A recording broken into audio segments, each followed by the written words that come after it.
Baptist declares, I am not the Messiah, not Elijah, not the prophet. I am a voice crying out in the wilderness.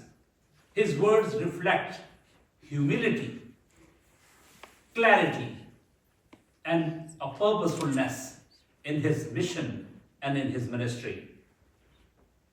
It's interesting to compare some beautiful, powerful words: voice, silence, noise. He's not saying, I am silence. Interestingly, many scholars mention about John the Baptist.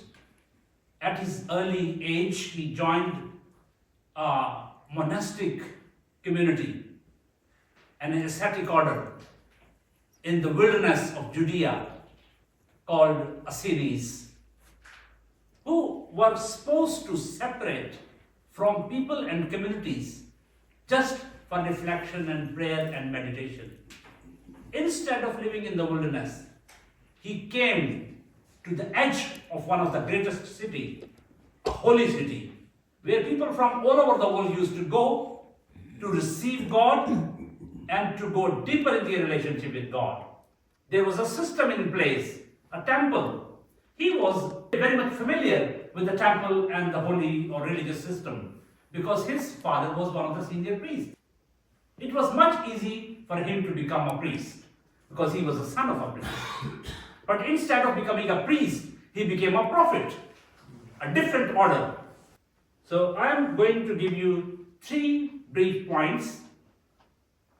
When it comes to the sermon, when the preacher says, I'm going to give brief 3 points, it's going to be not really brief. But the first point is about a voice, not noise, not silence, a voice. Voice has a purpose, a direction, ambition. Second is Jesus' baptism, the revelation or epiphany of the communion of the divine, which is dogmatic.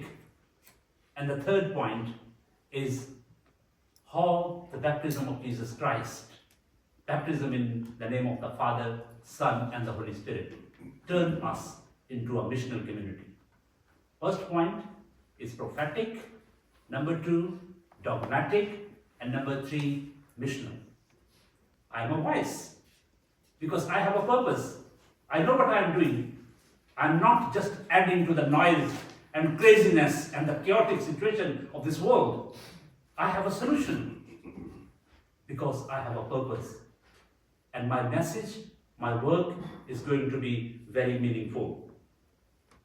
Then the baptism of Jesus and epiphany of divine communion. It's dogmatic when we are baptized in the name of Father, Son, and Holy Spirit. We are invited to join the divine community, to be representative and ambassadors of that triune God, to go into the world, to bring change, and to fulfill God's purpose, and to become the continuity of that voice, the voice which people heard in the wilderness.